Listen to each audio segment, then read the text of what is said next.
Alors, il y aura une première étude avec le professeur Chabé, peut-être en premier ou en deuxième, qui va porter sur l'analyse des curricula et cohérence des approches pédagogiques en français et en mathématiques.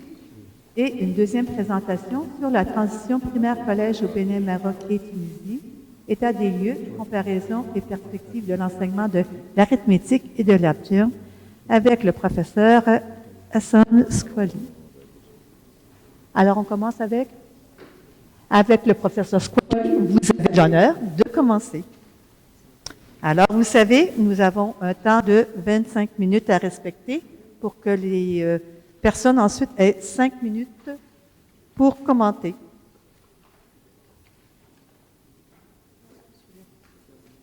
Bon, alors bonjour, donc je suis Hassan Squali, professeur en didactique des mathématiques à l'Université de Sherbrooke, Québec, Canada. J'ai avec moi aussi dans notre équipe Sonia Ben-Nejma, qui est professeure en didactique en Bouzon. Alors nous allons fonctionner en présence et à distance à cause de la Covid. Donc il y a eu énormément de travail, des séminaires de travail, entre autres des séminaires en présentiel à Cotonou, au Bénin, à Hammamet, en Tunisie, et puis à Rabat, au Maroc.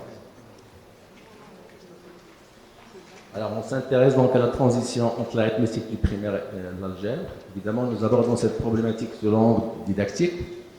Au Bénin, Maroc et Tunisie, en ce qui concerne les mathématiques, la transition de l'école primaire au collège est marquée essentiellement par la transition de l'enseignement de l'arithmétique à celui de l'algèbre. Alors, la transition arithmétique-algèbre est très documentée par la recherche en didactique des mathématiques depuis au moins une trentaine d'années, et ça a ouvert à de nouvelles perspectives curriculaires qui influencent évidemment notre travail. Alors, l'étude de la transition arithmétique-algèbre revient à étudier la transition d'un mode de pensée arithmétique à un mode de pensée algébrique, notamment dans les deux cas suivants qui sont des enjeux dans cette transition. Passage d'un raisonnement non analytique à un raisonnement analytique. Passage d'une généralisation arithmétique à une généralisation algébrique. Le passage d'un mode de pensée arithmétique à un mode de pensée algébrique se réalise en activité, lorsque l'élève tente de résoudre une tâche. Nous faisons alors le postulat suivant. Bien que la pensée algébrique n'est pas un objet, nous faisons le postulat que cette transition se fait évidemment en situation, dès le primaire, avant même l'introduction explicite de l'algèbre du collège.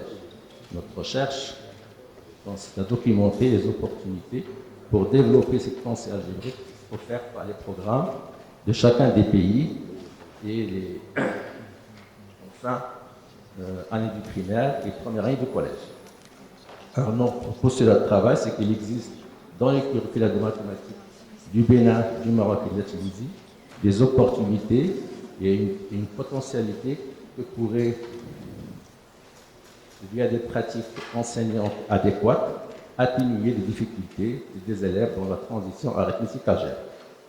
Notre projet consiste à dresser un état de la situation de la transition entre l'enseignement de l'arithmétique au primaire et l'enseignement de l'algèbre au collège au Maroc, Bénin et Tunisie, en vue de mieux comprendre la manière dont le système d'enseignement de chacun des trois pays prépare les élèves à l'entrée à l'algèbre du collège. Alors, donc, nos objectifs spécifiques de recherche sont d'analyser les programmes et les manuels scolaires, documenter les raisonnements mobilisés par les élèves de la dernière année du primaire et de la première année du collège dans la résolution des problèmes de comparaison et généralisation, et puis documenter les connaissances pour enseigner des personnes enseignantes du primaire et du collège par rapport aux deux enjeux qui sont le développement de la pensée algébrique des élèves dans le contexte de résolution de problèmes, de comparaison et de généralisation. Alors, la démarche que nous avons suivie, donc, dans la première phase, il s'agissait de développer un modèle praxéologique de référence parce qu'on s'inscrit dans la théorie anthropologique et didactique. Donc, c'est une sorte de cadre de référence que le chercheur se donne pour pouvoir aller lire les tâches qui sont proposées dans les manuels scolaires et dans les programmes. Évidemment, c'est un travail énorme qui a demandé d'abord de construire un cadre conceptuel de l'algèbre et de la pensée algébrique, en exploitant toute la documentation scientifique assez immense sur ce sujet. La deuxième phase, donc, pour construire le corpus de données, il s'agissait de repérer les instances et textes officiels, identifier les données à analyser. Évidemment, les programmes ne sont pas présentés de la même manière dans chaque pays, donc il fallait identifier les documents pertinents pour faire ça. Dans la phase 2, donc l'analyse, analyser le potentiel des programmes manuels de fin primaire et début du collège des 3 pays. Évidemment, nous avons construit des outils méthodologiques pour faire cette analyse et former les équipes. Et dans la phase 3, réaliser une enquête auprès des élèves pour documenter les raisonnements dans les tâches de résolution de problèmes de généralisation. Et dans la phase 4, réaliser une enquête auprès d'enseignants du primaire et du collège afin de documenter leur sensibilité face à certains enjeux de développement de la pensée algébrique qui sont importants dans la transition entre un mode de pensée arithmétique et un mode de pensée algébrique. Et puis dans la phase 5, vous dressez un état de la situation, de la transition entre l'enseignement de l'arithmétique au primaire et l'enseignement de l'algèbre au Maroc, au Bénin et en Tunisie. Pardon, je vais chercher.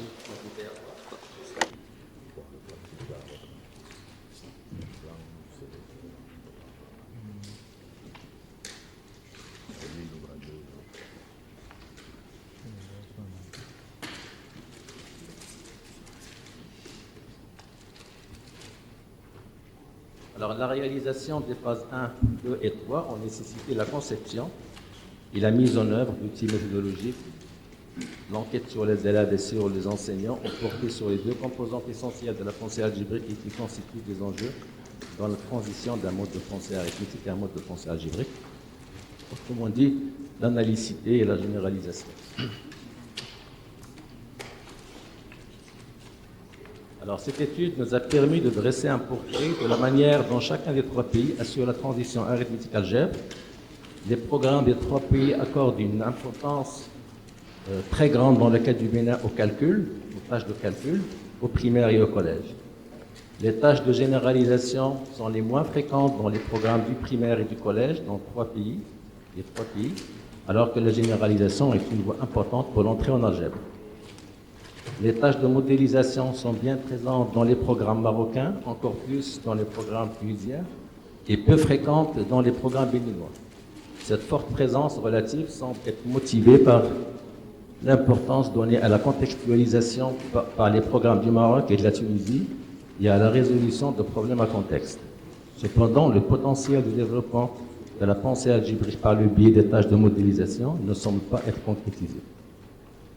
Une bonne majorité des enseignants est peu sensible aux enjeux de l'analycité et de la généralisation algébrique, l'introduction du calcul littéral au collège et l'apprentissage de la mécanique du calcul algébrique semble faire obstacle à l'exploitation de ce potentiel.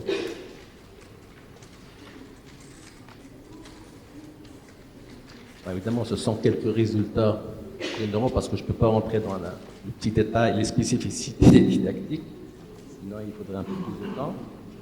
Les impacts de la recherche, il y en a eu de différentes sortes. D'abord, un impact important est celui de la formation des chercheurs. La manière dont on a organisé le travail, ça a permis à plusieurs personnes de perfectionner leurs compétences en recherche, notamment dans les équipes nationales. Donc, formation d'équipes nationales, donc de chercheurs, des doctorants, des formateurs, des inspecteurs. Un autre impact, c'est le développement et la diffusion des connaissances scientifiques. Alors, la construction de connaissances en lien avec les systèmes d'enseignement des mathématiques au primaire et au collège dans les 3 pays ont donné lieu à des publications orales et écrites dans des rencontres scientifiques internationales et des revues scientifiques. À chaque fois qu'on avait un séminaire dans un des pays, on choisissait un moment pour qu'il coïncide avec un événement scientifique organisé dans ces pays. Ainsi, on a fait des présentations dans le colloque Espace mathématique francophone qui a eu lieu au Bénin.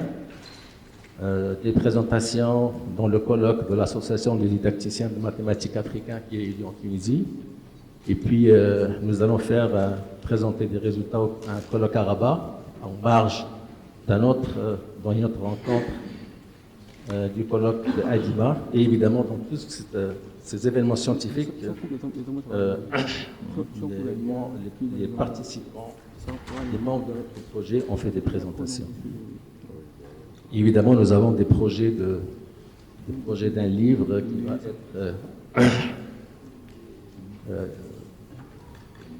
qui va présenter l'ensemble de la recherche, de ces résultats. Un autre impact est celui en lien avec la formation des enseignants, le développement curriculaire. Alors, les connaissances que nous avons développées peuvent servir évidemment à mieux préparer les enseignants, les concepteurs de programmes, de manière scolaire, et pour favoriser la transition arithmétique au primaire et en algèbre. Alors évidemment, c'est d'une importance cruciale pour un système d'enseignement de construire des connaissances sur l'état de ce système et de pouvoir évidemment les exploiter pour nourrir les réformes et pour nourrir les ressources qui pourraient être utilisées par les enseignants. Le modèle Praxis de référence que nous avons développé, par exemple, pourrait servir, pourrait inspirer les concepteurs de manière scolaire pour avoir des tâches pertinentes pour le développement de la pensée algébrique et donc faciliter la transition arithmétique-algèbre. Évidemment, comme tout projet de recherche, ce projet s'ouvre sur des perspectives de recherche intéressantes et de développement curriculaire qui sont bien expliquées dans le rapport.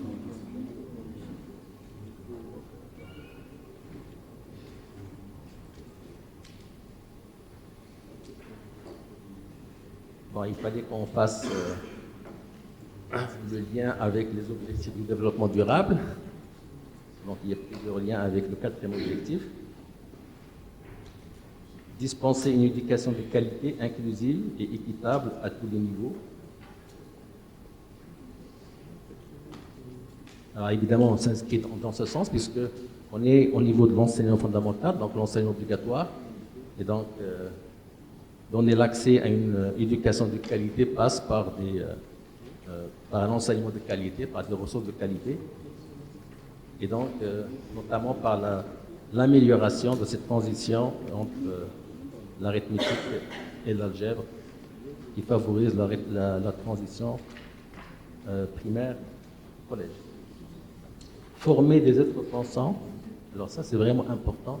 Il y a maintenant dans disons, l'évolution des curriculums de mathématiques dans tous les pays, une orientation visée à développer chez les élèves une pensée mathématique et non pas simplement des habiletés techniques mathématiques, parce que c'est un besoin de la société, parce que c'est là où on est rendu.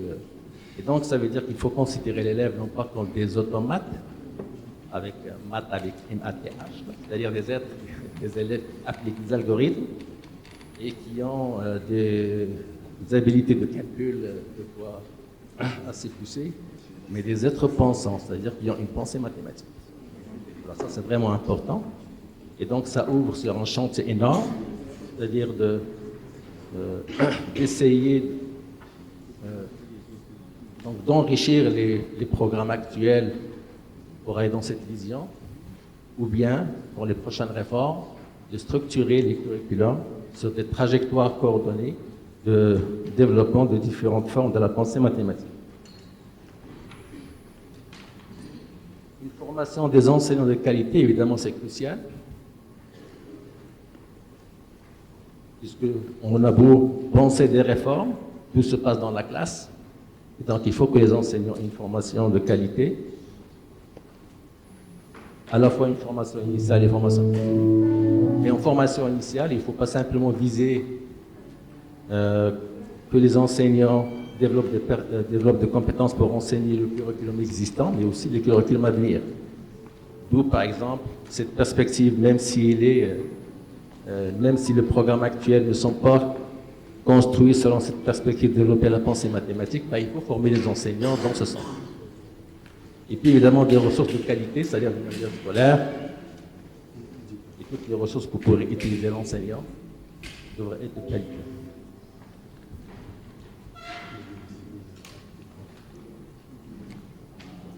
Alors, action de recherche à mettre en œuvre pour favoriser la transition école-collège au Bénin, au Maroc et en Tunisie. Donc, quelques recommandations. Évidemment, la formation des enseignants. Développer et expérimenter des dispositifs de formation initiale et continue pour amener les enseignants à intégrer dans leur pratique une stratégie de développement de la pensée algébrique.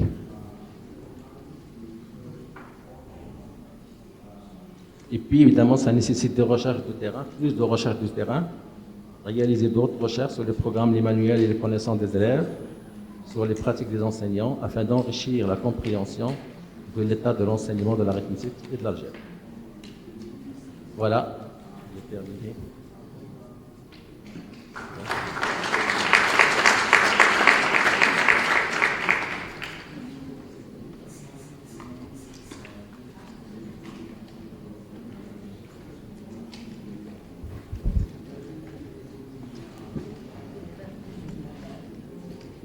Alors, merci, professeur Spoli. C'était très éclairant par rapport à la problématique des mathématiques, autant dans la formation initiale et continue des enseignants que dans la façon de faire les mathématiques. Et il faudrait aussi se poser la question, est-ce que les enseignants veulent se former? Est-ce qu'ils peuvent se former pour devenir compétents à enseigner les mathématiques? Alors, je passerai maintenant la parole au professeur Denise Orange, qui est la référente scientifique, qui va nous commenter ce projet de recherche en quelques minutes.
L'appropriation par les élèves de modes de raisonnement extraordinaires qui sortent de l'ordinaire par rapport à ce que l'on propose dans les institutions étudiées. Donc voilà déjà un premier point très important pour nous. Alors, les apports de ce projet. Nous avons identifié 6 apports importants. Alors, tout d'abord, on va dire le dynamisme de l'équipe et ses réactions par rapport aux aléas. Ça en a parlé, l'équipe a été touchée par le contexte de la pandémie, qui lui a demandé notamment d'adapter certains recueils de données.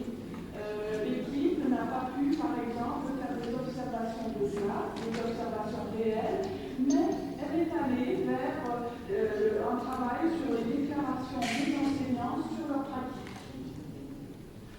Deuxième intérêt, deuxième apport de cette recherche, c'est qu'elle cible les 3 grandes dimensions du système didactique de manière complémentaire. Je pense là au programme des manuels et des programmes qui nous amènent du côté des savoirs en mathématiques, du côté des élèves en zoomant sur les modes de raisonnement des élèves, et du côté des enseignants en s'intéressant à leur pratique déclarée. Troisième apport fort de cette recherche, et nous voudrions, Teresa et moi, vraiment le pointer fortement, ce sont les apports théoriques et conceptuels. On a là,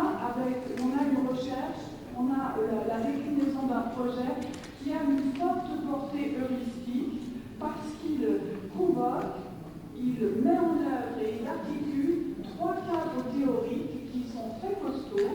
Il y a la perspective de l'early algebra, il y a la théorie anthropologique du didactique, et il y a la double approche du système complexe et cohérent des pratiques des enseignants. 3 cadres théoriques articulés, ce n'est pas une mince affaire. Et ça aboutit, Hassan l'a dit aussi, à la conception d'un modèle praxéologique de référence de la pensée algébrique, un modèle qui est en partie renouvelé. Tu as dit qu'il y avait déjà les appuis forts, des choses faites, mais c'est en partie renouvelé et ajusté aux questions de recherche.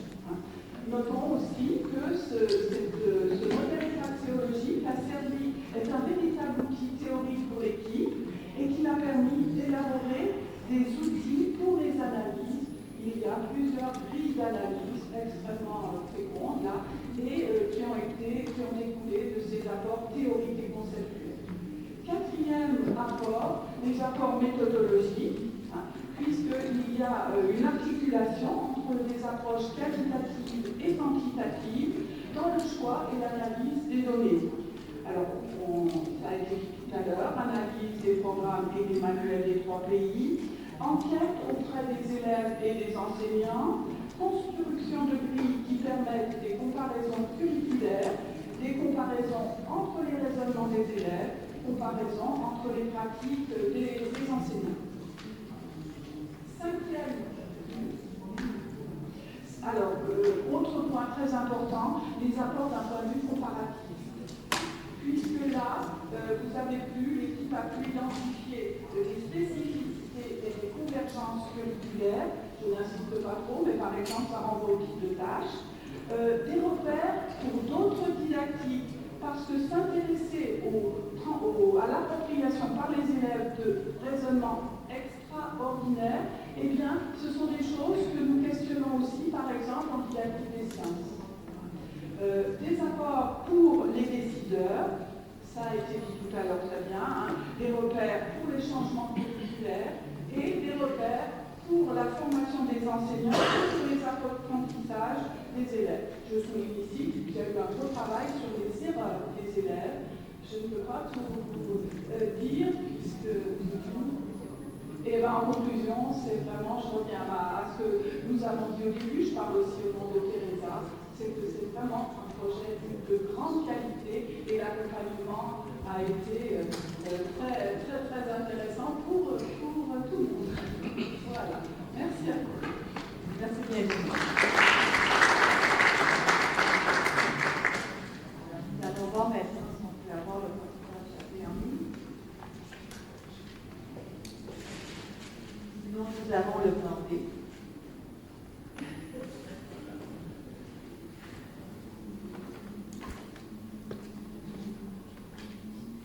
Le professeur Chabé va nous présenter une analyse des curricula et cohérence des approches pédagogiques en français et en mathématiques au CM2 et en 6e aujourd'hui. Êtes-vous prêts?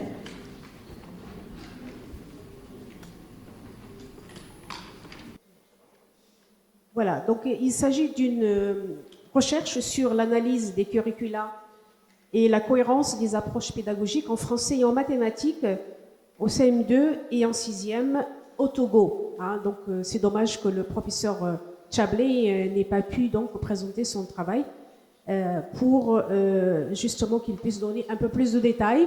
Donc je vais lire ces diapos, je vais essayer de voir si je peux ajouter donc des choses. Et puis donc après, pendant mon rôle de référente scientifique, j'essaierai de compléter. Voilà. Donc la transition école-collège est aujourd'hui un enjeu bien sûr de taille pour garantir l'achèvement du cycle fondamental. Dans cette recherche, il est question de travailler sur l'analyse curriculaire en CM2 et en 6e pour voir donc le rapport entre ce qu'on appelle, et c'est moi qui l'ajoute, le rapport entre le réel et le prescrit et comment ça se passe donc en 6e et en CM2. C'est une recherche aussi qui s'intéresse aux approches pédagogiques utilisées par les enseignants du primaire et du collège. Et puis c'est une recherche qui s'intéresse aussi donc aux difficultés de transmission et d'assimilation du français et des mathématiques. Donc vous voyez, là on est vraiment dans une situation de transition école-collège qui s'intéresse à pas mal de champs. Les objectifs donc par rapport au développement durable, c'est de faire en sorte d'ici à 2030 que toutes les filles et tous les garçons suivent sur un pied d'égalité un cycle complet d'enseignement primaire et secondaire gratuit et de qualité qui débouche sur un apprentissage véritablement utile. Voilà donc leur objectif. Par rapport à l'objectif général, donc il s'agit bien sûr comme je l'ai expliqué tout à l'heure, d'analyser les curricula et la cohérence entre les approches pédagogiques en mathématiques et en français, et d'autre part, leur impact sur le processus d'enseignement-apprentissage en fin de cycle. Alors là, on regarde bien comment la recherche a été schématisée. D'une part, il y a eu donc l'analyse de la continuité dans les curricula en mathématiques et en français. Il s'agit aussi donc, parmi les objectifs spécifiques, d'identifier les difficultés des enseignants dans la transmission des mathématiques et du français en CM2 et en 6e. Tout à l'heure, je soulignerai donc cet aspect qui me paraît donc en tant que référente scientifique très très important. Il s'agit aussi donc de décrypter les approches pédagogiques utilisées par les enseignants, et donc là, bien sûr par observation, de décrire les difficultés d'assimilation des mathématiques et du français chez les élèves, de proposer un dispositif de remédiation, je réagirai tout à l'heure en tant que référente sur ce dispositif, et de proposer des approches pédagogiques favorisant la transition CM2 6e.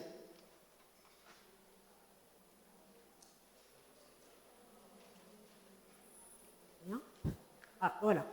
La démarche adoptée donc, par l'équipe, le travail bien sûr on l'a suivi avec Mohamed Milad, c'est une approche à dominante, je pense, quantitative, mais aussi qualitative. Donc il s'agit bien sûr de l'analyse curriculaire, de la collecte des données sur le terrain, qui était où l'équipe de recherche donc s'est appuyée sur l'enquête par questionnaire, l'observation et puis des entretiens.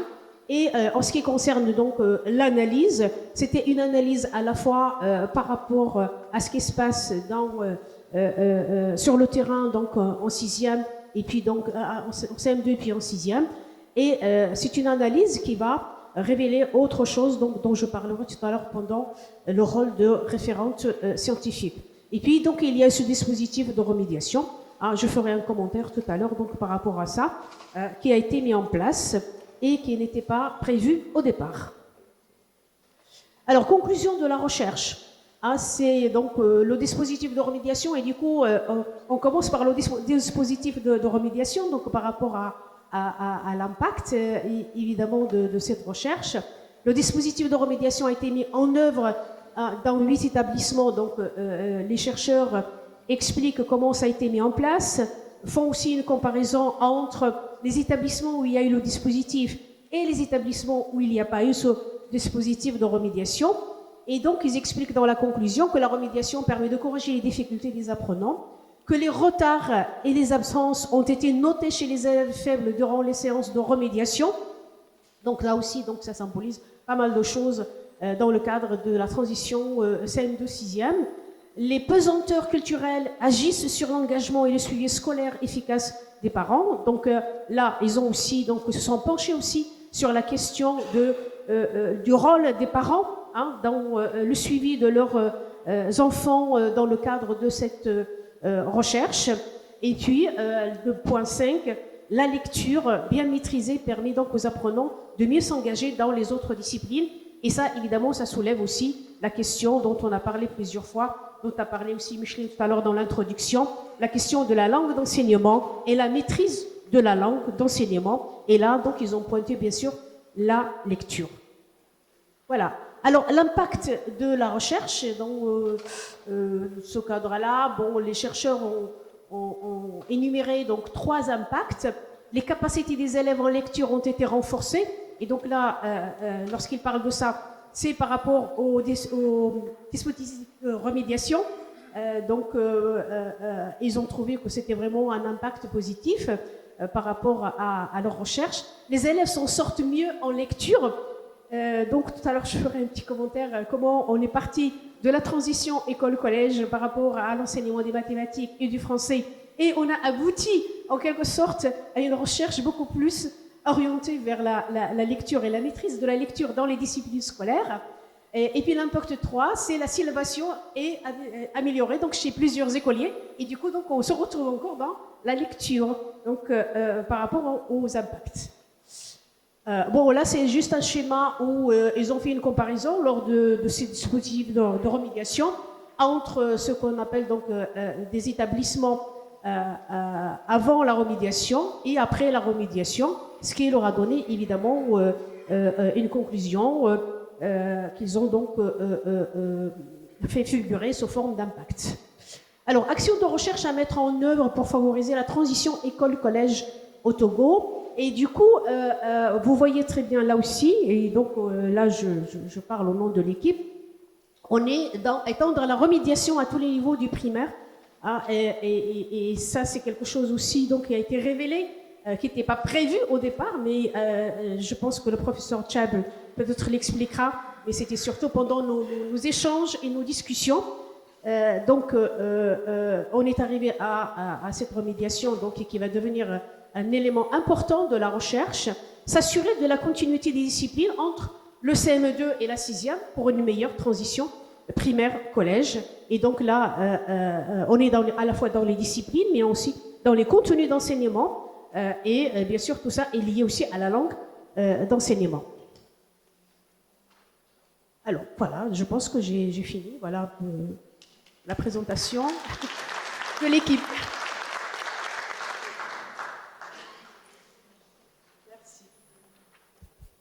Merci Fatima, je vais te laisser respirer du coup. Est-ce qu'on a en ligne le professeur Chabé ou bien c'est fini? On peut compléter peut-être si... Il nous entend, mais on ne peut pas l'entendre. D'accord.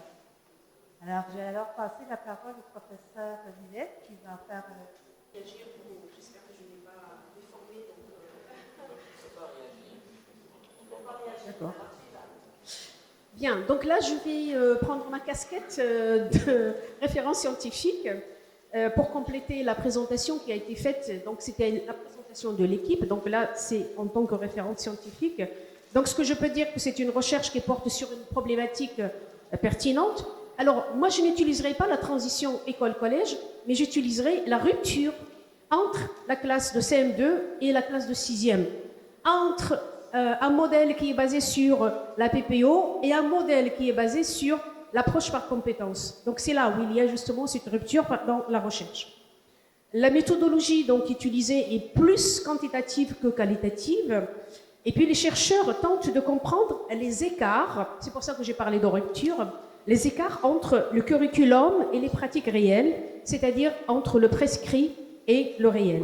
Un élément saillant s'est dégagé pendant l'analyse. Et c'est pour ça que tout à l'heure j'ai parlé de la lecture. Au départ, ce n'était pas prévu, mais un élément donc s'est dégagé de l'analyse, c'est les difficultés de lecture en français et en mathématiques dans la discipline scolaire. Donc ça a montré qu'il y a des facteurs d'échec en mathématiques, notamment par rapport à des élèves qui ont une base très faible en langue de scolarisation, c'est-à-dire le français. Ils ont constaté aussi, et ça donc je l'ai relevé comme élément quand même important, l'implication des élèves. Il y a une sorte de démotivation, c'est-à-dire qu'il y a beaucoup d'absentéisme et les élèves ne sont pas vraiment appliqués. Et puis le troisième point, qui reprend le premier point, c'est la non-maîtrise de la langue d'enseignement. Et donc cela a donné une nouvelle orientation. Hein, donc quand j'ai suivi le travail, je me suis rendu compte que ça a donné une nouvelle orientation à la recherche. C'est la mise en place d'un dispositif pédagogique de remédiation en lecture et faire une comparaison entre des établissements où il y a eu le dispositif et des établissements où il n'y a pas eu le dispositif. Et même au niveau des établissements où il y a eu le dispositif, comparaison entre avant et après. Et ça a permis évidemment de montrer que les difficultés en lecture entraînent des difficultés en compréhension. Et ça pose évidemment le problème de la transition école-collège. Les résultats obtenus ont un impact et des retombées didactiques, pédagogiques, professionnelles et institutionnelles. Mais j'ajoute un si. Pourquoi un si? Si la recherche est prise en compte par les décideurs, par les enseignants, par les parents. Parce que dans les recommandations, qu'on n'a pas vraiment vues dans la présentation, il y a la révision des curricula. Et ça ne peut se faire après un travail avec les décideurs. Réorganisation des contenus CM2 6e. Donc là aussi, c'est un travail qui dépasse l'enseignant. La formation des enseignants. La généralisation des dispositifs de remédiation et surtout mettre l'accent sur la maîtrise de la langue d'enseignement et la sensibilisation, et bien sûr, des parents. Et donc ça, évidemment, je ne vais pas conclure, mais je vais ajouter peut-être 2 points pour améliorer la recherche. C'est développer un peu plus d'approche qualitative pour observer et analyser les pratiques, analyser les gestes professionnels, analyser les interactions, pour comprendre justement ce qui se passe en classe, et puis peut-être assurer aussi un suivi de cohorte avec un profil de sortie CM2, avec une évaluation sur le niveau des élèves en lecture pour entrer dans les apprentissages dans les disciplines scolaires, comme les mathématiques et le français, et assurer aussi une évaluation des compétences à la fin de la 6e en expérimentant le dispositif de remédiation pour les élèves en difficulté, pour voir justement leur niveau de lecture et voir comment on peut améliorer évidemment cette transition école-collège. Et donc l'efficacité du dispositif de remédiation qui a été évoqué ici dans la recherche me semble un petit peu arriver un peu tôt, parce que tant qu'il n'y a pas de suivi, donc peut-être à long terme ou au moins sur 2 années, on ne peut pas vraiment se prononcer sur des résultats et dire qu'il y a eu un impact. Hein, c'est pas en un mois, si on met un dispositif, qu'on va avoir évidemment un impact sur le niveau de la maîtrise de la langue chez les élèves en difficulté et assurer évidemment la question de la transition école-collège. Merci.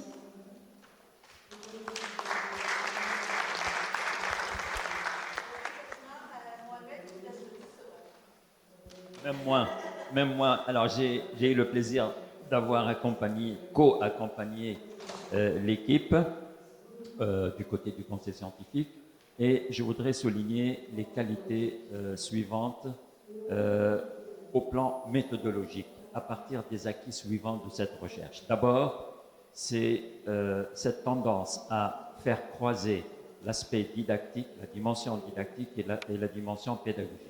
Alors, la dimension pédagogique s'est traduite par l'analyse des programmes, de l'approche elle-même, c'est-à-dire en l'occurrence l'approche par les compétences dans un cycle, et la PPO dans un autre cycle. Et donc, l'équipe a procédé à cette analyse à partir d'une grille que nous avons discutée au cours de l'accompagnement.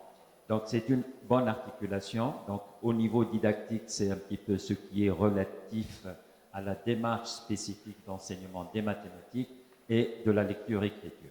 Donc, c'est une bonne perspective et voir comment se font les articulations des 2 paliers. Deuxième acquis, c'est cette combinaison entre l'analyse des programmes à partir des textes officiels, à partir des programmes eux-mêmes, articulation entre les programmes et l'analyse des acquis et des résultats des élèves et leurs compétences réelles, en passant par le travail des enseignants. Et là, il y a eu justement une bonne articulation, et je crois que c'est l'un des apports de cette recherche, c'est de voir comment comment se traduit l'impact des programmes au niveau des résultats. Un autre élément que j'ai jugé important, c'est le fait que l'équipe de recherche a proposé un dispositif de remédiation du côté des élèves, et ils ont expérimenté cela selon une méthodologie qui est correcte, avec des classes témoins et des classes expérimentales. Et là, c'est une proposition qui peut fournir au ministère des éléments en rapport avec l'évaluation et l'action sur les difficultés en lecture et en mathématiques. Et je voudrais souligner là un aspect méthodologique important qui dépasse celui de cette recherche, c'est ce que j'appellerais le continuum au niveau de l'évaluation. Et le continuum doit se traduire par cette harmonisation au niveau des outils d'évaluation. Est-ce qu'on a les mêmes outils d'évaluation à l'école et au collège? Est-ce qu'on a, étant donné que dans certains systèmes éducatifs, on a des approches qui sont différentes et par conséquent des dispositifs d'évaluation qui sont différents. Donc c'est la question d'un continuum de l'évaluation que je voulais évoquer. Je terminerai en disant que effectivement ces propositions, actions sur les programmes, actions sur la formation sont tributaires du moment où le ministère procède à la réécriture des programmes.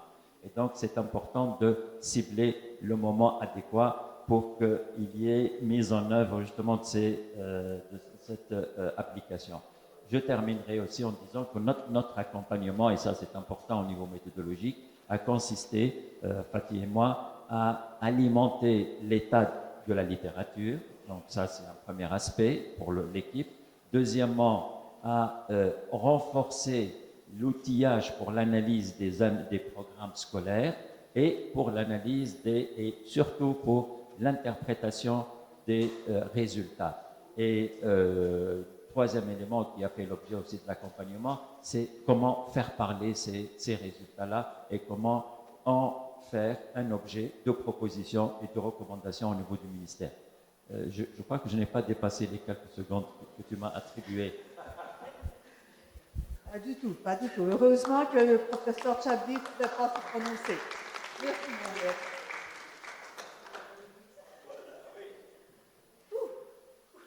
Alors maintenant, la parole est à vous, messieurs, dames. Alors, on va commencer par deux questions pour les panélistes.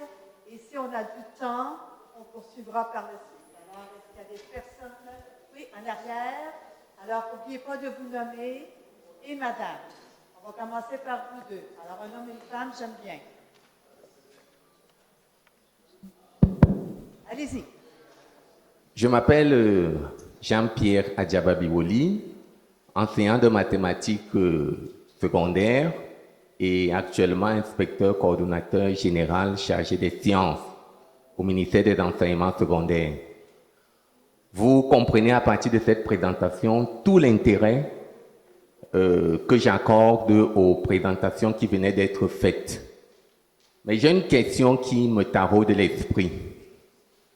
Au primaire, nous apprenons aux enfants que la surface d'un rectangle, c'est longueur fois largeur. Et quelquefois, on leur donne la surface, la longueur, on demande de calculer la largeur. Nous leur disons que le volume d'un cylindre et de beaucoup d'autres solides, c'est la surface de base fois hauteur. On leur donne le volume, la hauteur. Quelquefois, ils doivent déterminer la surface de base, ainsi de suite. Est-ce que cette façon de faire ne prépare pas à la pensée algébrique? En d'autres termes, est-ce que la pensée algébrique ne doit s'observer qu'au niveau des parties numériques des curricula? Est-ce que la géométrie métrique du primaire ne prépare pas à la pensée algébrique? C'est une question que je me suis posée et que je voulais naturellement partager. Merci. Alors, merci bien. Alors, M. Spali va pouvoir répondre après la deuxième question de Madame.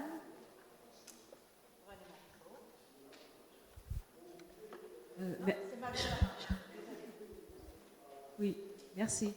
Elka Fakoutsouloula, directrice en charge des curricula et de la recherche pédagogique à Madagascar. Et profiter à l'apprendre.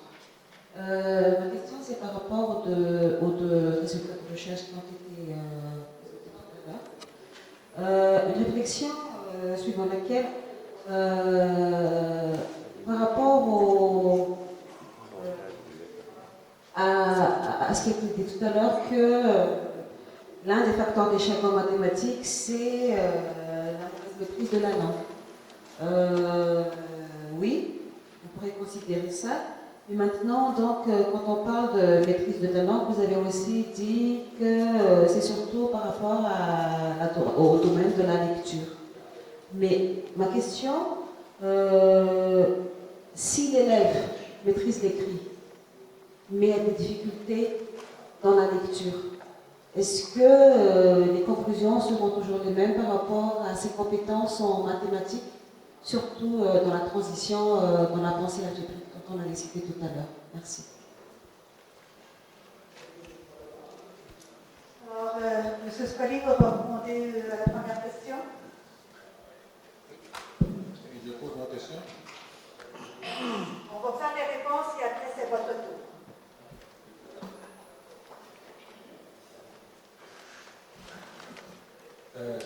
Oui, répondre donc à Jean-Pierre.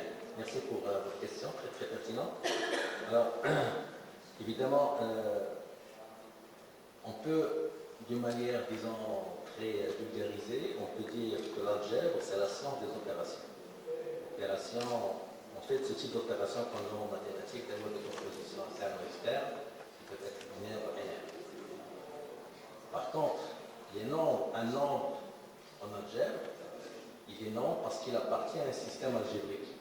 Dès qu'on se donne une opération dans un ensemble d'objets, on crée un système algébrique. Alors le nombre en algèbre n'est pas forcément numérique. Il peut être n'importe quoi, ça peut être une opération, ce n'est pas forcément une opération arithmétique, ça peut être une opération géométrique comme une rotation, une translation, etc. Donc vous avez absolument raison.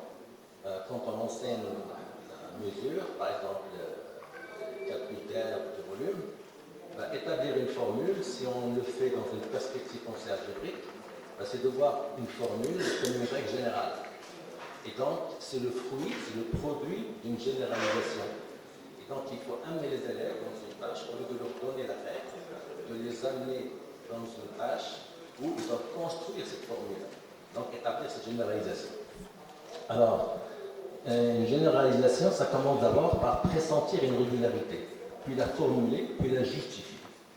Et la justifier par un argument intellectuel et non pas par un argument empirique. Alors en arithmétique, on généralise, on généralise empiriquement. Par exemple, on peut par exemple constater que lorsque des élèves du primaire le constatent, lorsqu'ils somment de nombres, l'ordre n'est pas important. 2 plus 3 ou 5 plus 3, c'est pareil. Mais si on leur demande pourquoi, ils disent parce que ça donne toujours le même nombre. 2 plus 3, c'est 5 et 3 plus 2, c'est 5. Par contre, alors je vous invite avec des enseignants du primaire, même du secondaire, de leur dire, semer un peu leur doute, de leur dire, est-ce que c'est toujours vrai pour n'importe quel nombre? Qu'est-ce qui nous garantit qu'il n'existe pas deux nombres très très très grands qu'on ne connaît pas, pour lesquels ça ne marche pas? Donc les forcer à trouver une justification non pas empiriquement sur ce qu'ils voient par calcul, mais sur une propriété de l'opération, c'est-à-dire l'addition est commutative. Et là, en réfléchissant un peu, quelqu'un va certainement dire, si sommet d'un nombre, un nombre, ça peut être le cardinal d'une collection, j'ai 3 objets, et j'ai 2 autres objets, donc les sommets, c'est les mettre ensemble et de calculer le cardinal de l'ensemble, et donc que je commence par les 3 ou les 2, c'est pareil. Donc là, on a un argument intellectuel, et tout de suite, on voit que cet argument ne dépend pas de 3 et 2. N'importe quel autre objet, ça marche. Maintenant, vous pouvez leur dire, OK, pour les antinaturels, mais qu'est-ce que ça va être pour les décimaux, le nombre à virgule? Alors là, il faut qu'ils changent d'argument. Donc, on voit la différence, disons, les enjeux qui permettent d'enrichir la pensée mathématique de l'élève en le faisant passer d'une pensée arithmétique qui est empirique à une pensée algébrique qui est théorique. Voilà. Alors, pour la deuxième question, qui se lance? Oui. Merci, je vous remercie pour cette question pertinente qui me fait penser à des résultats dans certaines disciplines scientifiques, ce qu'on appelle les disciplines non linguistiques, DNL. Dans ces disciplines, on a vu l'importance du facteur linguistique, peut-être plus en sciences qu'en mathématiques. Et cela renvoie justement à des actions au niveau des programmes des langues. comment en fait amener les concepteurs des curricula dans des programmes en langue à faciliter l'accès de l'élève à ces disciplines non linguistiques à travers des contenus qui seront prescrits dans ces programmes de langue, à travers des types d'activités, à travers aussi des supports et des évaluations. Donc ça, c'est effectivement une perspective qui peut être prise en compte au niveau de l'élaboration des programmes. Et cela aussi m'amène à citer l'exemple d'un pays qui a inscrit dans ses programmes, c'est le Gabon, dans un socle de connaissances et de compétences pour le collège, il a prévu tout un volet sur ce qu'ils ont appelé, les Gabonais, les compétences fonctionnelles. Les langues pour les autres disciplines, les mathématiques pour les autres disciplines. Et donc ça, c'est quelque chose qu'il faut prendre en compte effectivement dans l'élaboration des programmes. Évidemment, cela nécessite un travail de collaboration entre les enseignants de mathématiques, des sciences et les enseignants des langues. Merci, Mohamed. Alors, on va donner le micro au monsieur là-bas et ensuite, la belle. Merci de me passer la parole. Je suis Emmanuel Ahia, le secrétaire général du ministère des enseignements primaires, secondaires et techniques de la République togolaise. Je voudrais réagir sur la présentation qui vient d'être faite sur la thématique qui a été abordée dans mon pays, le Togo. Je suis avec mes deux directeurs de l'enseignement, enseignement préscolaire et primaire qui a son directeur ici, enseignement secondaire général également qui a son directeur ici. Nous partageons les conclusions qui sont faites, mais nous avons une préoccupation. On voudrait savoir peut-être que c'est la pratique dans tous les pays, puisque en fait, ce qui nous étonne, parce que nous sommes dans une démarche de co-construction, et comment se fait-il que cette étude a pu être menée au Togo et que nous, au niveau central, on n'est pas informés. Les deux directeurs d'enseignement n'ont aucune information. Moi, en tant que SG du ministère, c'est aujourd'hui que je découvre qu'il y a eu quelque chose dans mon pays et avec les conclusions que vous avez données tout à l'heure. Je crois que s'il y avait cette démarche de co-construction et de partage, et la conclusion que Madame la référente scientifique a faite, elle est bien vraie que pour elle, il n'est pas question de transition entre le CM2 et la 6e au Togo en ce qui concerne donc le français et les mathématiques, mais c'est plutôt une rupture. Mais est-ce que vous avez questionné à comprendre pourquoi le Togo est à cette étape-là? C'est ça le vrai problème. Je voudrais vous dire que la République togolaise est engagée dans la réforme curriculaire depuis 2009 au primaire et depuis 2018 au premier cycle du secondaire que nous appelons communément le collège. Mais pourquoi la réforme engagée pour APC depuis 2009 n'a pas encore abouti, n'a pas encore atteint la classe de CM2? Il fallait questionner pourquoi nous ne sommes pas encore arrivés en 2024. Les élèves de CM1 ou CM2 n'ont pas encore entamé l'APC et ils sont toujours en approche par l'objectif. Et qu'au secondaire 1, nous avons déroulé l'approche par compétence et actuellement nous sommes au secondaire 2, que nous appelons le lycée. Nous sommes dans la classe de terminale, nous sommes en train d'achever l'approche par compétence. Mais pourquoi au primaire, nous n'avons pas encore achevé l'approche par compétence? Je crois que si ceux qui ont fait l'étude au Togo s'étaient approchés des autorités que nous sommes, ils auraient pu avoir une réponse là-dessus. Mais voilà que l'interrogation est restée et vous ne savez pas pourquoi nous ne sommes pas arrivés là. Mais seulement l'étude n'a pas été loin pour dire que néanmoins l'approche a été introduite depuis tel et que bon voilà il y a tel problème, bon je ne sais pas. Mais malheureusement celui qui a fait l'étude n'a pas pu se connecter, sinon j'allais lui poser la question. Donc je partage vraiment cette conclusion, mais j'attire votre attention sur la démarche qui est la co-construction que le programme Apprendre, dans laquelle le programme Apprendre vraiment nous a engagés. Faisons en sorte que cet ADN du programme Apprendre soit présente dans nos politiques. Merci. Merci pour votre commentaire. Merci à la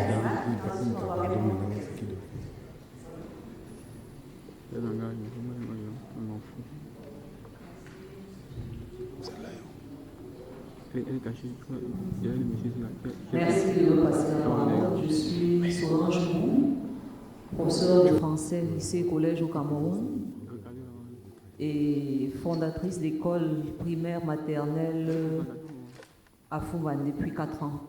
Et je dois avouer que les conclusions de ces exposés ce matin répondent à des questions que je me suis posées pendant au moins 25 ans dans l'enseignement du français au secondaire, à savoir les difficultés des élèves. Parce que moi, je disais souvent, si un élève arrive en classe de 6e et qu'il ne sait pas lire, je ne peux pas l'aider. Je ne savais pas comment on enseignait les syllabes, comment on partait de la voyelle pour la syllabe, de la syllabe pour le mot, du mot pour la phrase, de la phrase pour le texte. Mais depuis 4 ans que je suis fondatrice d'école, je comprends le fond du problème, à savoir cette continuité, ou mieux cette rupture entre un élève qui vient du primaire et qui doit continuer, qui est pris en charge au niveau de toutes ces difficultés au niveau du primaire, mais qui au secondaire est presque, j'allais dire, laissé à lui-même par rapport à certaines difficultés, si ces difficultés fondamentales n'ont pas été résolues au niveau du primaire. Et donc, je suis un peu confuse dans l'analyse qui a été faite pour ce qui concerne, si c'est assez clair pour moi en mathématiques, ça me semble un peu confus dans mon esprit pour ce qui concerne le français. Parce qu'en mathématiques, on a ciblé arithmétique et algèbre. En français, j'aurais souhaité, je ne sais pas si c'est possible, s'il avait été possible de cibler un peu aussi certaines disciplines, un peu vocabulaire, mais on a pris un peu de manière globale dans la lecture. Donc là, j'ai des points d'ombre dont je souhaite avoir quelques éléments de réponse. Merci. Merci. Alors, pour notre première question, Jérôme, tu voudrais nous parler de... C'est moi qui ai couché. Merci beaucoup pour cette question, Monsieur le Secrétaire Général. Je ne vais peut-être pas directement répondre dans le cas du Togo, mais je voulais juste rappeler la démarche donc, du programme à apprendre concernant donc, les recherches-actions que nous appuyons. Il est entendu dès le départ que les équipes sont constituées donc, de chercheurs, de praticiens et de représentants donc, du ministère. Donc, de ce point de vue, nous considérons que le ministère est au fait de ces recherches. D'autre part, pour pouvoir mener des enquêtes dans les écoles, il faut bien sûr demander des autorisations. Là également, nous considérons que le ministère est au fait de la recherche.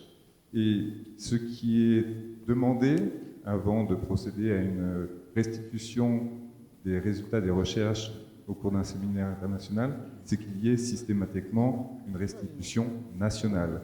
Et le professeur Chablé donc, a bien présenté donc, au cours d'une restitution nationale les résultats de ces recherches. Donc, pour l'ensemble des pays dans lesquels nous sommes intervenus, il y a toujours cette démarche, donc une équipe tripartite, 3 acteurs, chercheurs, politiques et praticiens. Dernière étape avant la restitution internationale, la restitution nationale. Donc voilà, peut-être se rapprocher du professeur Chablé pour avoir plus d'éléments sur ces résultats et ces présentations. Merci.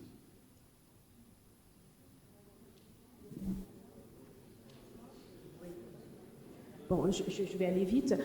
En ce qui concerne la deuxième question, Je comprends tout à fait donc la position de Madame, mais pour vous rassurer, c'est pas spécifique à un pays. Donc cette question de problème de maîtrise de la langue ou de la lecture lorsque l'élève passe de l'école primaire au collège, c'est quelque chose de général. Et je pense que, comme vous l'avez justement souligné, il est important de se poser des questions. Les enseignants qui enseignent à l'école primaire sont formés à enseigner les fondamentaux, ce qu'on appelle lire, écrire, compter, etc.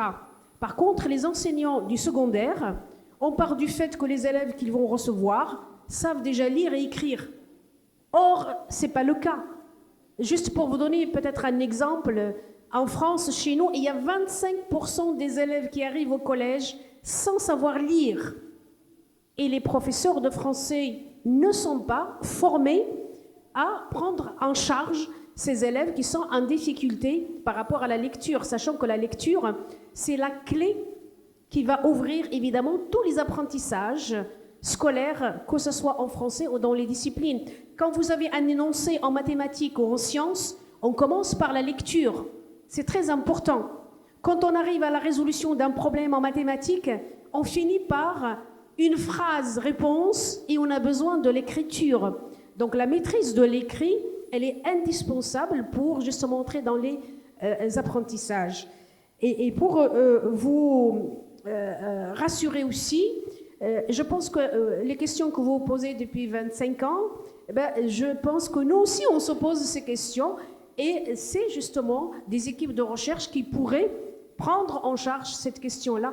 Pourquoi la formation des enseignants dans le secondaire ne comprend pas au moins un module justement de formation en lecture pour prendre en charge les élèves qui sont en difficulté de lecture. Et ça, évidemment, ça peut être ajouté dans les réformes, dans le cadre de la formation des enseignants. Juste un mot que je vais ajouter par rapport au statut du vocabulaire. Vous savez, justement, qu'en lecture, on tient compte du vocabulaire, parce que ça suppose la compréhension. Or, la compréhension s'appuie sur une compétence lexicale. Donc, le vocabulaire n'est pas du tout négligé dans une approche de la lecture qu'il faut rattacher à une approche de l'écriture. C'est tout ce que je voulais ajouter, parce que j'ai la censure à côté de moi. Alors, je reprends le micro pour vous dire merci, messieurs, dames, de votre participation. Merci, cher public, d'être à l'écoute, de prendre une petite pause et de nous revenir pour la prochaine partie.